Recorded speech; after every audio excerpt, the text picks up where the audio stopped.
So good morning one and all. So today let us start with our next topic, that is principal component analysis, or also known as PCA. Now, so before proceeding further, let us take this data. Okay. Now we are representing this data by using what axis? X and Y coordinate axis. Is the two-dimensional data which is represented using X and Y coordinate axis. How? Suppose you take a point here in this two-dimensional plane, you take a point. So this point can be represented by some, let us take 3, 4 using a X and Y coordinate axis. What is 3? X coordinate. What is 4? Y coordinate. Or this vector is represented by X and Y axis. Now in other words, we can say that these X and Y are bases. Okay. So these X and Y are acting as a basis to represent this given set of data. Okay. Now, so what happens if we change the dimensions of the data? Okay, which means we have to find new set of axes. Instead of X and Y, let us find some other set of coordinate axes. Okay, so let us take like this. So earlier we are using X and Y as the axis or as a basis functions to represent this data. Now what I have done is I have found a new set of dimensions u1 and u2. What I have done? I have done a new set of dimensions, namely u1 and u2. Okay. Now, so now what I have done? I am projecting the same data onto the new set of dimensions u1, u2 instead of X and Y. X and Y are original basis or original coordinate axis. But what I have done? I have found the new set of dimensions or axes that are u1 and u2, and I am projecting the same data onto that new set of dimensions, or also known as axes. Okay. Now, so you can clearly observe here. So let me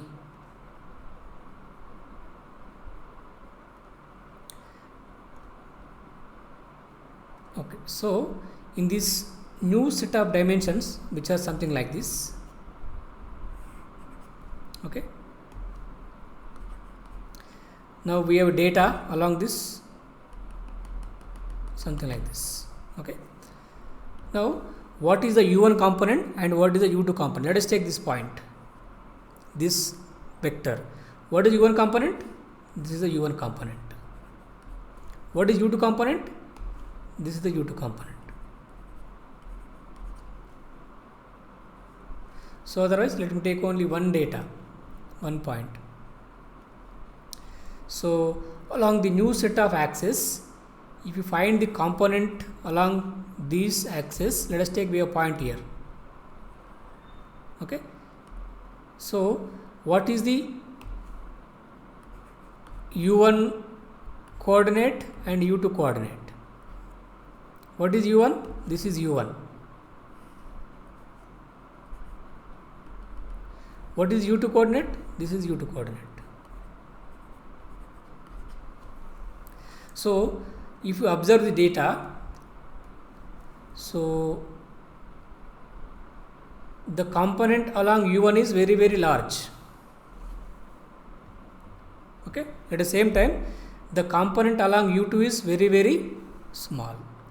The data has very less component along the u2 axis compared to the u1 axis, isn't it? What was u2 axis? So if you observe properly, so along the new dimensions u1 and u2, so the data is having very, very less component along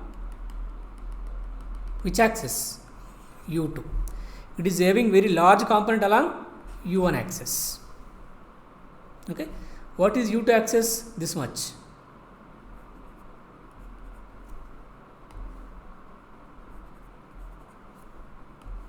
This is only u2 axis.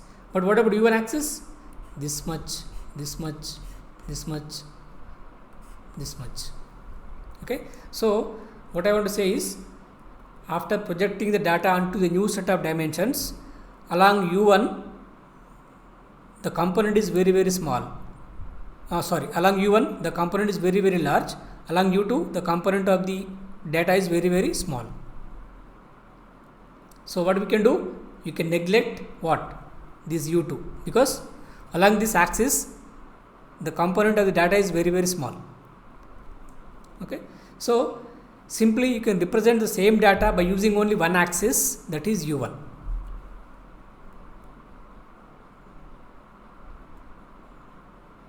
Okay, so what happened here? So earlier we used to represent data using x and y, that is two dimensional. Okay, what do you written generally? So that the data is represented using R2, two dimensional, using x comma y basis or coordinate axis. But after finding new set of dimensions, we could able to represent the data using only one dimensional. What is that? u1, because we are neglecting u2, because along this axis the data variation is very small, or the component along u2 axis is very small.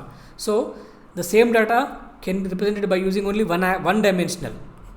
Only one dimensional. What is that? u1, along u1 axis. We don't need two axes or two dimensional space. We just need one line. What is that line? u1. Okay, so before transforming the data, we required two set of axes or basis functions. Now after transforming data into new set of dimensions, we need only one basis or one axis, that is u1. Okay, u2 can be neglected. Okay, more or less you can neglect that. Which means what happened here? We required only one dimensional, not two dimensional. If we can able to project data properly, that is very important. Okay, so now what is the reason? Basically we say that the variance of the data along u2 axis is very small. Okay, what the conclusion is? The variance of the data along the u2 axis is very small. That is the conclusion. First of all, what is the variance? Variance is nothing but spread. Okay, so I told you already. Suppose if I take this Gaussian pulse, Gaussian this, if this is a variance, this is a spread. So if I decrease the variance, what happens? The spread become less. The radiance, the variance indicates the spread of the data over mean. Okay, now same thing you can observe here. So if you take, this is u1, this is u2, along u2 axis, what is the variance? Like this. This is a variance. This is a spread along u2 axis, u2 component. Okay, so the variance of the data along u2 is very small compared to u1. So that's why we are neglecting the u2 axis, because the data is not spreading much along u2 axis. But what about u1? What about u1? So if you observe all the points along u1, so they have a very large component along u1. This is u1 component. This is the u1 component. U1 component. Again u1. Again u1. Again u1. Again u1. So along u1 we have a very good variance, but not along u2. So that's why we are neglecting u2 axis. By doing so, we are minimizing the dimensions that are required to represent the data. Okay. So in general, we are interested in representing the data using very fewer dimensions, such that the data has high variance along these dimensions. That is very important. This point is very important. Okay, we are able to find a new set of dimensions such that along some dimensions the variance is very small.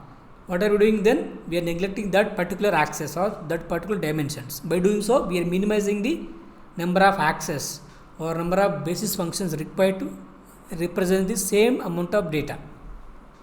Okay. Now, so let us observe this table. There are 3 columns. So, if you observe properly, what happened here? This Y column and Z column are highly correlated. They are linearly dependent. Okay. So, you can write approximately Y equal to Z. Isn't it? You can observe here 1 1 0 0 1 1 1.5 1.5 almost same. Okay, they are highly correlated or linearly dependent. So, here I can say that one of the columns is redundant. Okay, you can remove this Z. Isn't it? So, still there won't be any problem for the data. Okay, because Y and Z are highly correlated or highly dependent. You can able to write Y is approximately equal to Z. So, there is no point in writing Z separately. Okay, that is nothing but finding the very few number of dimensions. We don't need 3-dimensional space here. What is enough? How much is enough? Only X and Y are enough. So, we can remove one of the dimensions. Okay. So, same thing happens here. Since along U2 the variance is very small, that's why we neglected that particular dimension. Okay. Now, so here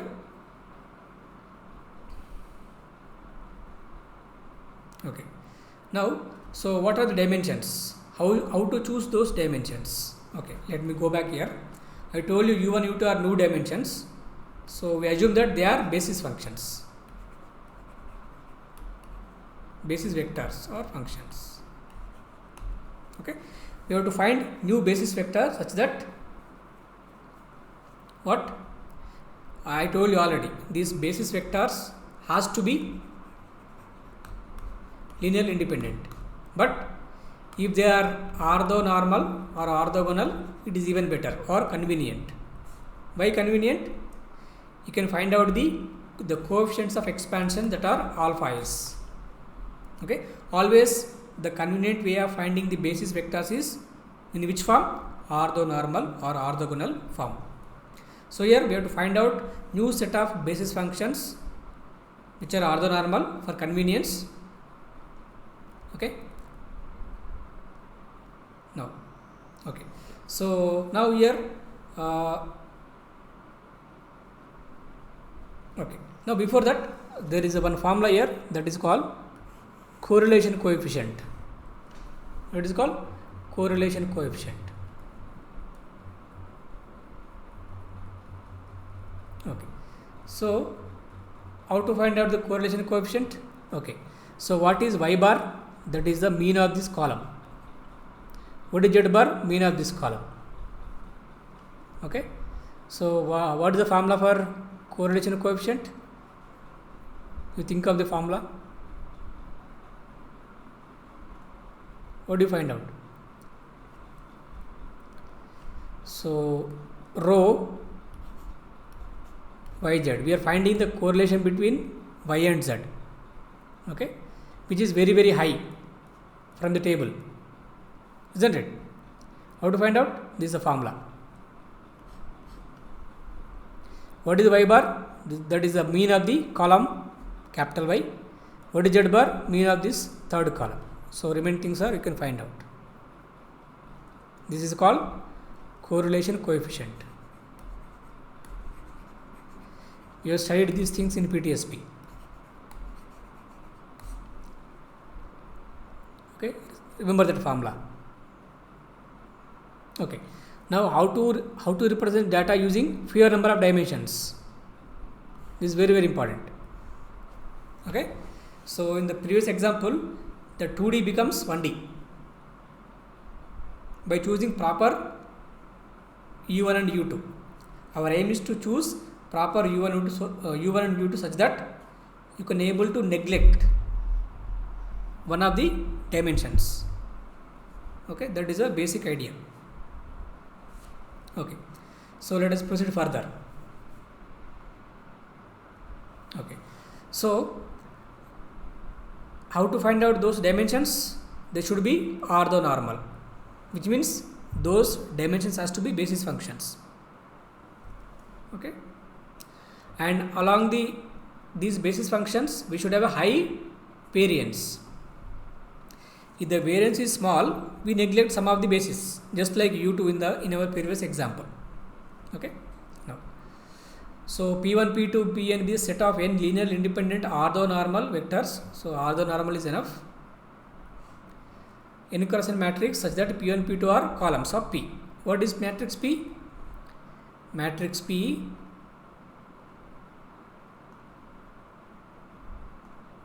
so this is a matrix P whose columns are orthonormal basis functions. Okay, this is the first column P1, second column P2, so on, last column Pn. So we have, what is the order of this matrix? N by n, which means n rows n columns. It is square matrix. Remember this. What are the P1, P2, Pn? They are the basis functions. Remember this. It is given. So the columns of matrix P are orthonormal basis functions. It is n cross n square matrix. Okay. Let us choose the data. Okay. So let X be the matrix such that X1, X2, Xm are the rows of the matrix. Further, let us assume that this data is zero mean and unit variance. Okay. Another matrix P. X. What is X? Okay. So X1, X2, so on, Xm. So it contains data points. Okay. Now, how many rows are there? M rows. How many columns are there? Okay. X1, X2, Xm belongs to Rn. Bm data points. Okay. So X1, X2, Xm are M data points and each data points belongs to Rn. Okay. So all these are rows of the matrix X. M such data points. Assume that the data is zero mean unit variance. Okay, very important. Assume that all this data is having zero mean and unit variance. Normalization. You know all these things. If it is not normalized, make it normalized by using proper linear operation. Okay. Now, so let us proceed further. So this is the data, X is the data, P is the basis functions. Okay, you know already. By using basis functions, we represent data. How? As a linear combination of basis functions. Xi is the data. Okay. And what is a P? Is a basis, new basis or new set of dimensions. Please remember this. Okay. What are new set of dimensions in our previous example? U1, U2. Here I am saying P1, P2, Pn are new set of dimensions or basis functions. Obviously, what I do?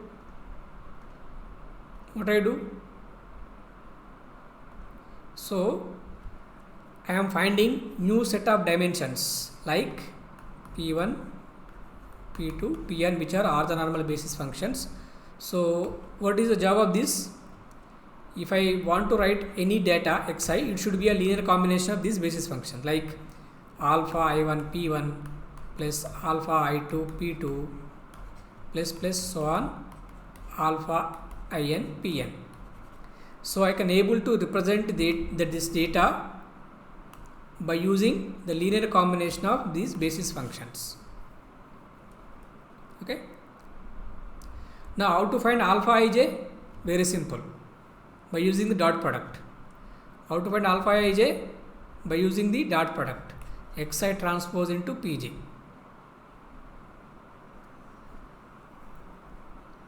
Okay. What is Xi transpose into Pj? This is what the matrix form. Okay. So Xi, suppose X1, let us take X1 transpose into what? Pj, something here. So in this way you can find out alpha ij. Xi transpose into Pj. Okay. Now, so this is what the coefficients of expansion. How it is possible? Why it is possible? Because of orthonormality of the basis functions. I told you already these things. You go and check. What is xi? Is the data point. Okay. Now, what is the order of this xi transpose Pj? It should be what? You find out. What do you get? You get 1 cross 1. Okay. So, now next.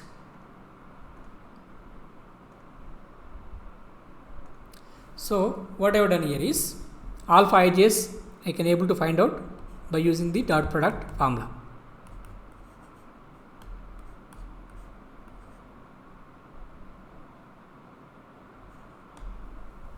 Okay. So in general, the transformed data xi is given by yes. The transformed data. What is transformed data? If you remember properly, we are projecting the data onto new set of axes u1, u2. So here we have data. Now we have to represent this transformed data using this u1 and u2. Okay. We are projecting the data onto a new set of dimensions, no? So that is given by what? That is given by x I hat. This is the data which is transformed or which is projected onto new different dimensions or new dimensions. How it is given by xi transpose into P. What is this? Xi transpose into matrix P. Please remember. But what does a matrix P contain? It is a square matrix of order n. Okay, if you remember properly, what will happen? Xi hat, the transformed data equal to xi transpose into capital P. Capital P means P1 column, P2 column, so on, Pn column. So what do you get? If you remember properly, what do you get? So if I take this inside the matrix, what do you get? Xi transpose into P1. Next, Xi transpose into P2, so on.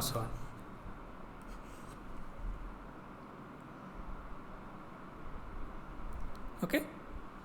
Now, what is Xi transpose into P1?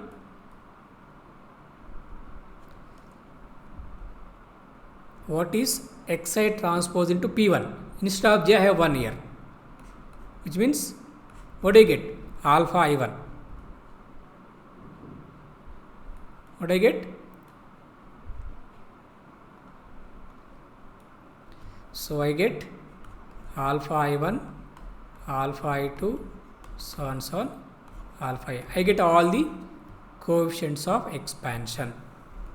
Which means I get the coordinate axis. Otherwise I get coordinates after transforming along P1 to Pn axis. I get new set of coordinates. They are nothing but these coefficients of expansion. Why? I have written here. Alpha, if I know alpha I1, alpha I2, alpha In, I can simply write xi. Okay. Now, so if we proceed further, the transform data can be further written as, I have written for x1, let us take. If I say x1 cap, what do you get? X1 transpose into P. So if I take x2 cap or hat, what I get? X2 transpose into P. So if I mix them all, if I combine them, this is capital X hat equal to, okay. So what happens next? So this is X and this is P.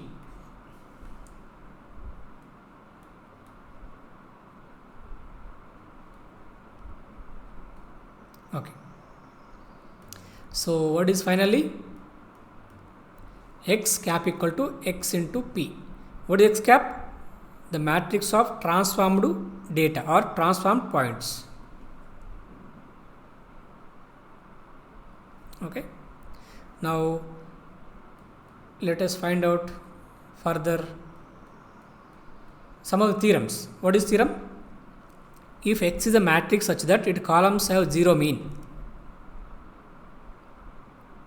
okay, and if X cap equal to XP, then the columns of X cap will also have zero mean. Remember this, very very important. If X is a matrix such that columns have zero mean, okay, what is X? Okay, X is the matrix containing data points. What is X? X is the matrix containing data points. So we have taken like this. We have taken X as x1 transpose, x2 transpose, so on so on, xm transpose.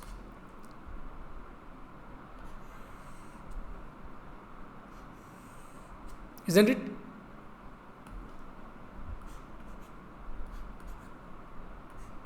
This is the matrix X now. Now, so if this matrix X columns have zero mean, I told you all the data that we are taking is having a zero mean and unit variance, which means all the columns of matrix X will have a zero mean. Then, and if X cap equal to XP,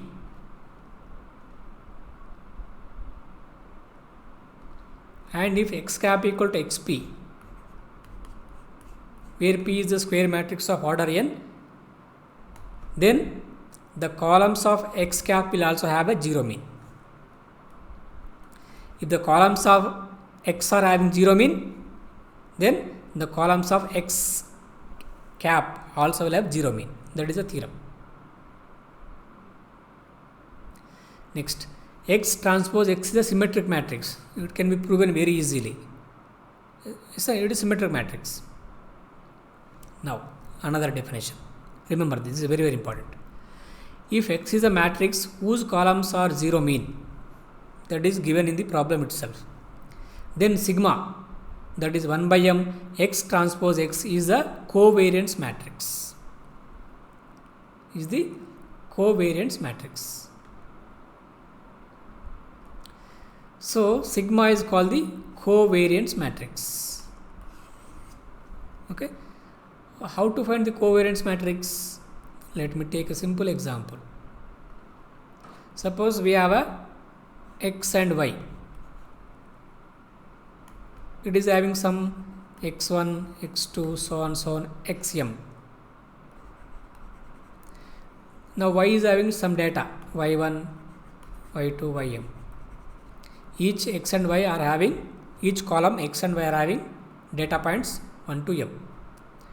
Now how to find out the covariance matrix of this xy? So that is sigma. How to find out? First of all, summation I equal to 1 to m. How many points are there in each column? M. Xi minus x bar into yi minus y bar whole divided by m.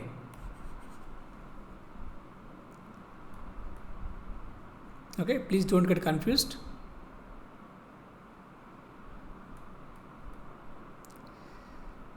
So what is x bar? That is the mean of this column. What is y bar? Mean of this column. Okay, so xi minus x bar into yi minus y bar, that is summation by m. M is nothing but the number of elements in each column. So this is called covariance matrix.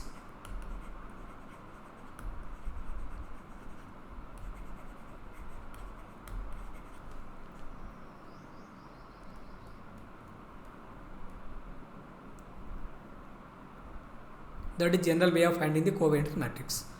Now here what is the covariance matrix? 1 by m x transpose x. Okay, let me check what is the covariance matrix finally.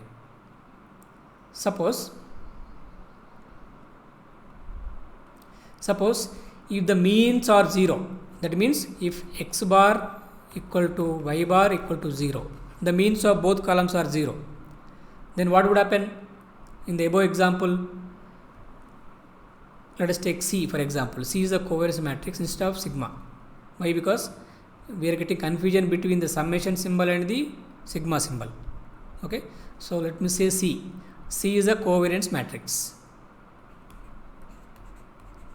Okay, if the means are 0, what would happen? This is x bar is gone, y bar is gone. What do you get? Summation I equal to 1 to m, 1 by m, summation I equal to 1 to m, xi into yi. What is this? This is nothing but dot product between x and y. That can be further written as 1 by m x transpose into y. You know outright dot product. Okay. Now that is what we have proved here. Let C be the covariance matrix of x. Let mu I, mu j be denote the means of ith and jth columns of x respectively. Then by definition of covariance, we can write 1 by m x ki minus mu I, x kj minus mu j.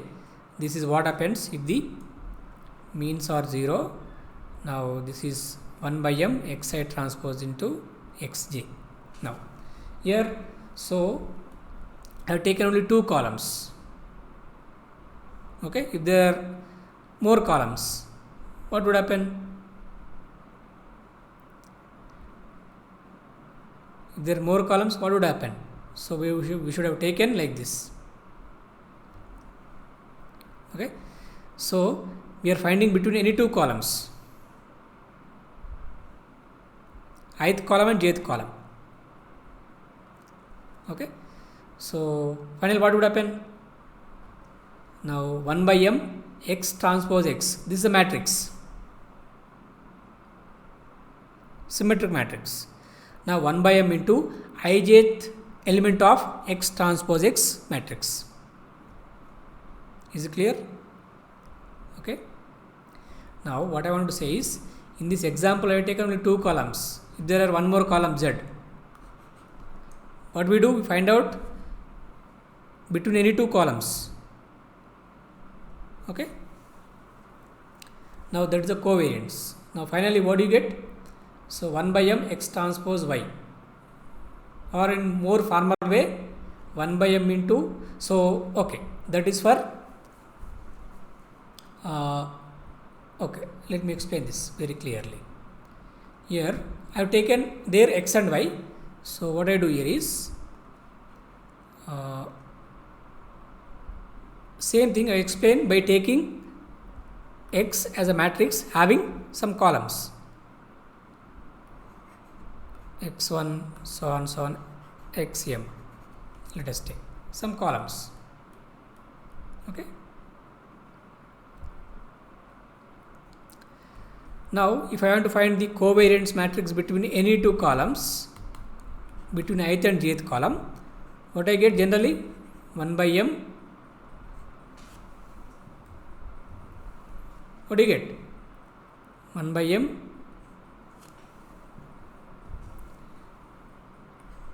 xi transpose into xj. What I get? Xi transpose into xj. So xi transpose into xj. This is what the covariance of matrix X. Remember this formula, basic formula.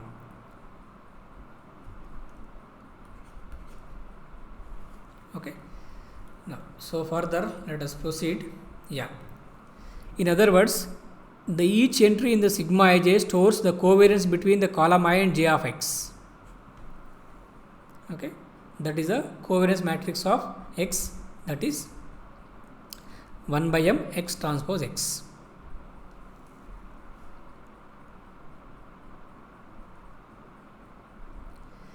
Now, okay. Yeah, this explanation.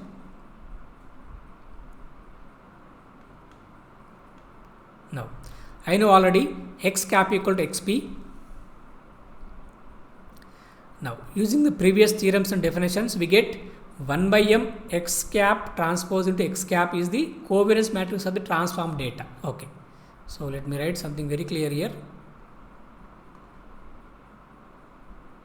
Okay. So, the covariance of matrix X equal to 1 by m x transpose x. Covariance of original data. If I want covariance of transformed data x cap, what do you write? What do you write? By using the same definition, just like this, what do you write? 1 by m x cap transpose into x cap.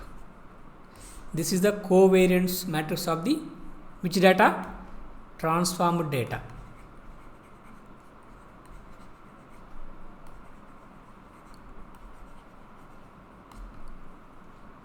Okay.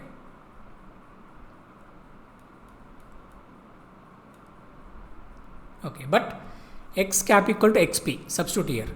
X transpose x cap transpose into x cap, but x cap equal to xp, which means xp transpose into xp.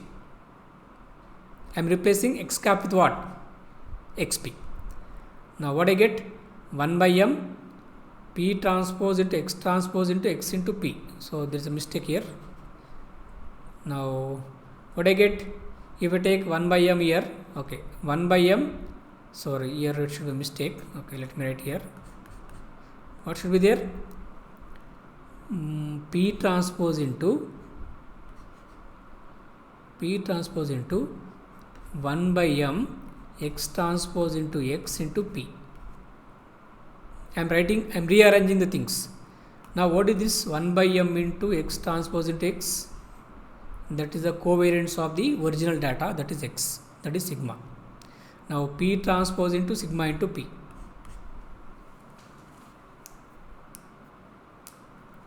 Okay. Now, so there is something very, very interesting. So the covariance matrix should be, how it should be? It should be a diagonal matrix. The covariance matrix should be a diagonal matrix. Why? Because suppose if I write sigma, it is a covariance between I and j. Suppose it is sigma 1 1, sigma 1 2, sigma square, sigma 1 1, sigma 1 2, so on, so on, so on. Next sigma 2 1, sigma 2 2, sigma 2 2. I am writing for simplicity some elements, so on, so on. Sigma 3 1, sigma 3 2, sigma 3 3. Okay. So what we want here is all the elements which are along the diagonal should be present, and this half diagonal element should be 0. That should be the best way to represent the covariance matrix. Okay, all the elements which are off the diagonal should be 0, and all the elements along the diagonal should be present, which means it should be a diagonal matrix, something like D. It should be a matrix of what type? Diagonal. It should have only element along the diagonal, and elements which are off the diagonal should be 0. So this is what we are having. If I equal to j, okay, if I equal to j, which means what are they? Sigma 1 1, sigma 2 2, sigma 3 3. What do they represent? They represent variance. You know the difference between covariance and variance. Let me write here otherwise. Suppose if I say the covariance between 1 and 1, that it becomes variance. The covariance between x and y is okay. If I write the covariance between x and x, nothing but variance. Okay, which means all these are variances. Sigma 1 means sigma 1 square, sigma 2 means sigma 2 square, so on so on. Okay, so if I equal to j, it should be present. But if I equal to j, what is that? Variance. Variance is not 0, it is present.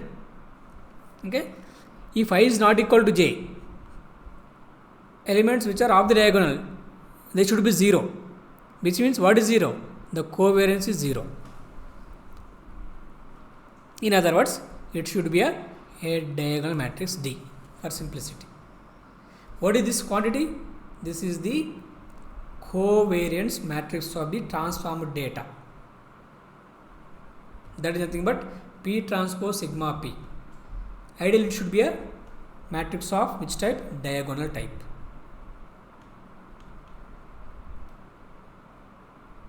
Okay, so sigma is the square matrix, P is also square matrix, but it is orthogonal matrix. Okay, so we want to find a matrix which satisfies this condition, P transpose sigma P equal to D. Okay, now so which matrix satisfies this condition? A matrix P, please remember, whose columns are the eigenvectors of the matrix sigma, can satisfy the above condition. Listen carefully.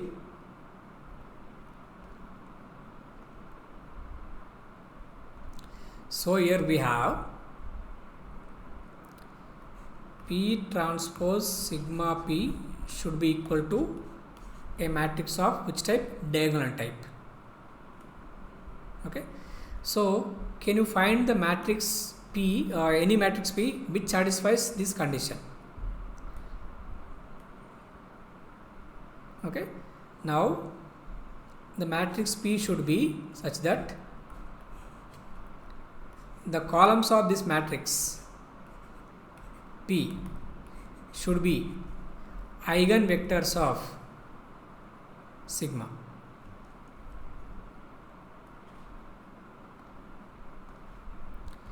So the columns of P should be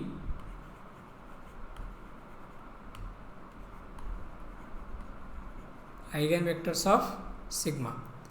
But what is sigma? Sigma is the covariance matrix of original data x transpose x.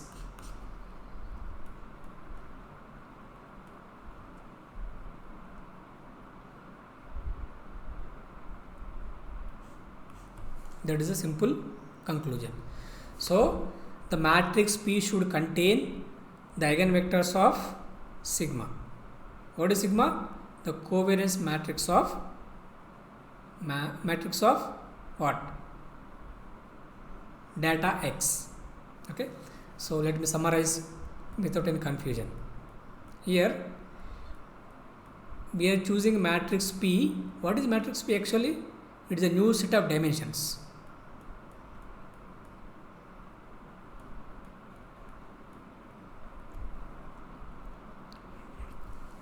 Matrix P contains columns which are basis functions. How to find those basis functions? They should be eigenvectors of sigma. What is sigma? Covariance matrix of X. Okay. So to find out the new set of dimensions, we have to take them from eigenvectors of the matrix sigma. Sigma is called the covariance matrix of X. What is X? The given data. Okay. So finally, take the data, find its covariance matrix, find its eigenvectors. Those eigenvectors will act as a basis for the new set of dimensions.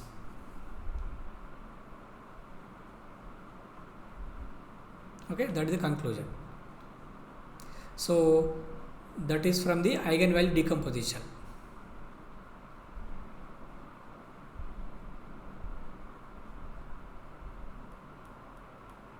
Okay, right. So now we found out the new set of dimensions by using this procedure. Okay, so we stop here. Thank you.